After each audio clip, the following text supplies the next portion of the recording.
Yeah, just congratulations, Southern Miss, Scott Berry. I know this is his swan song, and he's a good friend, and being from a fellow Mississippian, how much I admire his work. He's so old. I played, and he coached against me, so.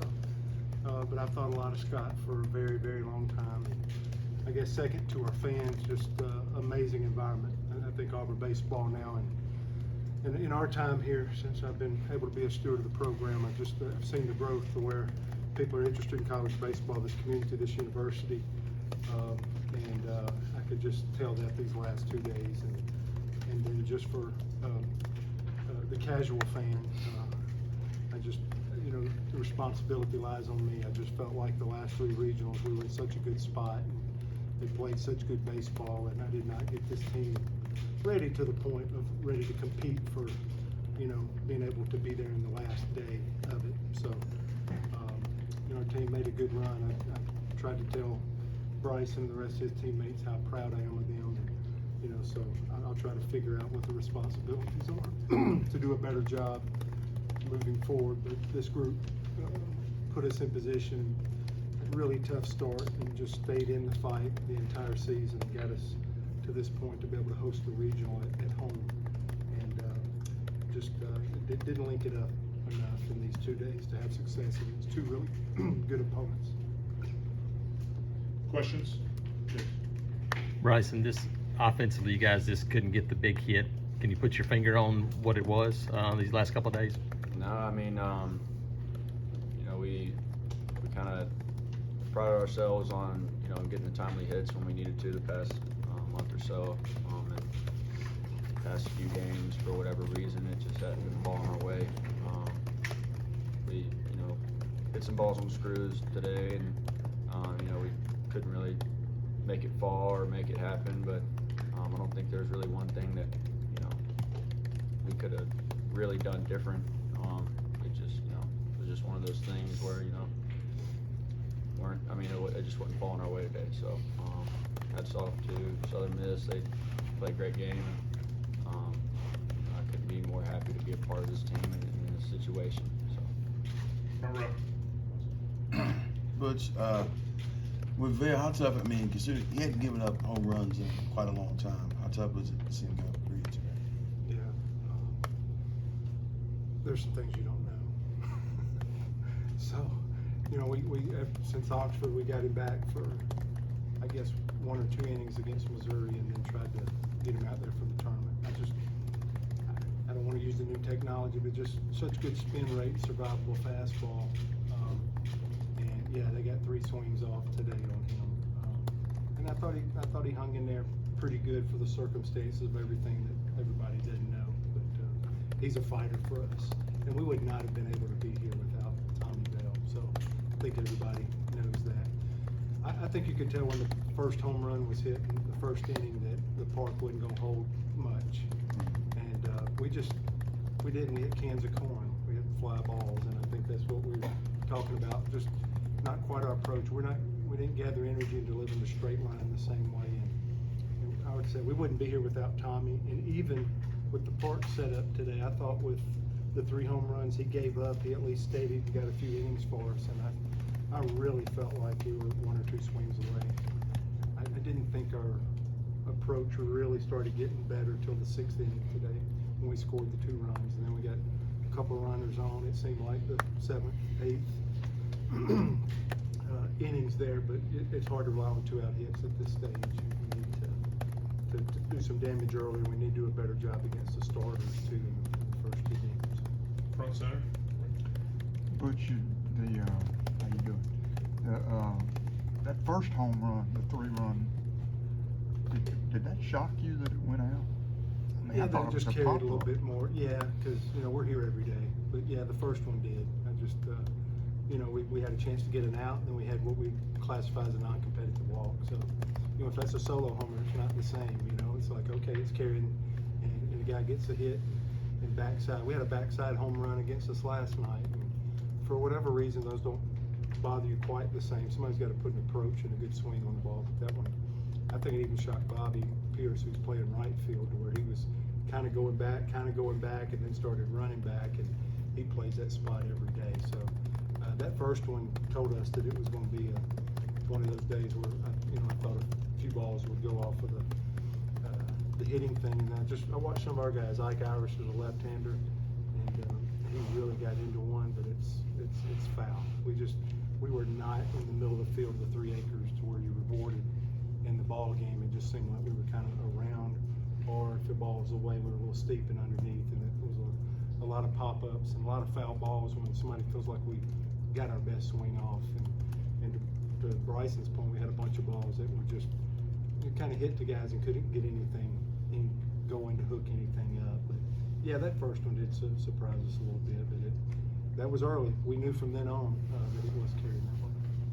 Front row, Brian. Bryson, probably hard to think about this now, but what this team did after the Texas A&M series, after the Alabama series, going 12-3, second half of SEC play, earning a home regional, is that something you'll look back at with some pride? Absolutely. Just being able to, play in a regional here for the second year in a row, and play in front of these fans is really, really cool, and it's something I'll, hang my hat on for years to come. And just being a part of this team, we, battled our butts off. We don't really have anything to show for it the past two games, but the past, ever since after A&M when we against Mississippi State and on, we've competed our butts off in 12-3, and the second half of SEC play is nothing to. It's a pretty big deal. So I'm really happy that I was a part of that and could contribute as much as I could. So yeah, it's a really cool memory that I'll cherish for a really, really long time. Back row to the right. For you, Bryson, just reflect on where you are now and when you left Mississippi, and even last year, towards the end of last year. Yeah, it's been a crazy ride.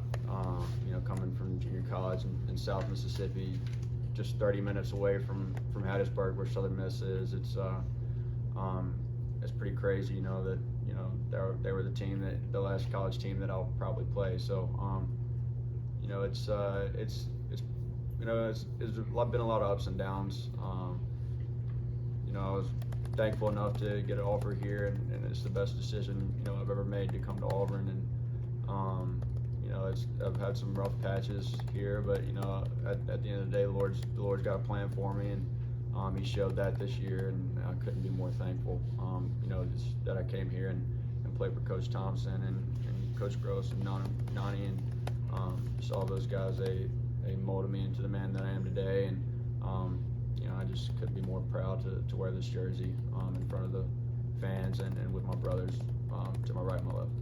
Bryson, to go off that point, there was a lot of representation from the Jackson metro area. Can you talk about growing up playing there, how it led you down this path, and how it is to see a lot of guys here from there? Yeah, growing up in Mississippi, it's some competitive baseball, and that had a lot to do with me coming to Auburn. Coach Thompson being from Mississippi, and it's a coaching staff that kind of felt like home. Didn't get offers from Mississippi State or Ole Miss, and Southern Miss was my first offer. So I couldn't be more happy that I came to Auburn. The Lord had me coming here, and it's a testament to His plan for me, and it's just really cool to be able to say that I wore this Auburn jersey. And I remember watching against Auburn against Mississippi State in the World Series a few years ago, and back then I was a Mississippi State fan, and little did I know I would be here in the next few years. So it's been a wild ride, but it's been a really cool journey too. So. Back row. Butch, just kind of on the turnaround. I mean, have you ever been a part of a program that's had that significant of a turnaround mid-season, and kind of second part of that too? Is that what you're going to remember, I guess, most about this season, or just what will you remember most? I think I've just completed year 22 in the SEC. I think I've been on every ride. Been drugged behind the bus, under it, sitting on a seat. It's fun to have a run like that. And usually some of the runs you enjoy the most is when it's been tough. I think in Georgia in 04 we were 5-9 and sitting there on a Sunday in Baton Rouge, and David Perno was the coach. He reached out to me this morning, as a matter of fact, and was trying to encourage me a little bit. And that team went 13-2, I guess, or 14-1 in the second half, and wound up going to Omaha. It felt like one of those rides. This stings a little bit. in a backhanded way, it is nice to get a program to the point where this is not good enough. This is not what we're looking for or striving for. So, in a unique way, that's a good thing. But it's just nice to see the players. I used the term a lot this year, stay in the fight, and everybody's ready for me to give that a rest. But I just want to I want these boys to mock me in 20 years. You remember him saying stay in the fight? Because someday they're going to be out in the real world, and they're going to be competing in something else. And they're going to try to be a husband and father, and so not everything's going to be going perfect. And I hope they're mocking me then, and they're saying stay in the fight. So I'm proud of that 12-3, because this is what he's going to have recall for the rest of his life. In a moment when he was in a situation like this, and to quit, to run and hide, to give up is not the solution. The proper solution is to stay in the fight. So whenever I have a run like that with a group of guys, because at the end of the day, I'm supposed to be winning ball games because the world I'm in, but at the same time, I won't give up that fight of trying to make a difference in their lives. And this was one of those runs that they're going to be able to have a recall that's going to be able to help them for the rest of their life, no matter how much they're mocking in a few years. Back row. Coach, I know it's hard to look forward so short after the season comes to an end, but how much do you guys want to have the chance to put together another great season and become the first team in program history to have 3 years in a row hosting a regional? Yeah, that'll absolutely be the goal. 3 Zooms when I get out of here. We knew we wouldn't play tonight anyway, so we're recruiting. Recruiting never stops. And we'll absolutely go shower up, get a bite to eat, and then we'll start doing some of that. We're going to have some great players that we have to fill needs that are going to move on to the next step. So we'll support them and blow them up as much as we can and see those guys kind of fulfill that next step and next dream, and try to start meeting with the guys tomorrow. We'll meet with the older guys and the guys that are kind of ending up tomorrow, and meet with the rest of the team on Monday to get them planned for the summer and stuff. So I was kind of, you're always prepared and planning. I was really hoping to kick that can down a few more days, but we'll start executing that, because that's the life in our world. There's several teams in our league, and there'll be more teams in the next couple of days that will not have any more games to play and will be out fighting with us recruiting. So it kind of never stops. We'll take a couple more, Brian. Similar question, but I know you've already started the process of building next year's team. What's it going to be like over the next several weeks and months for you and your assistant coaches? Yeah, it's been ongoing. When that portal hit earlier this week, we've been budgeting time in the last few days. It'll probably be out meeting some folks.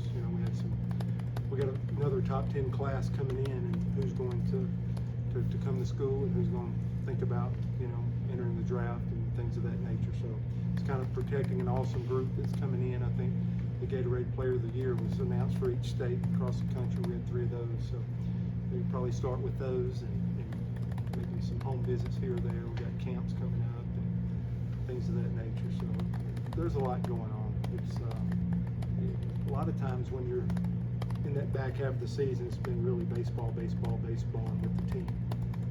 As soon as it finishes, it's amazing all these things you kind of put off while you're trying to help this team make the best run.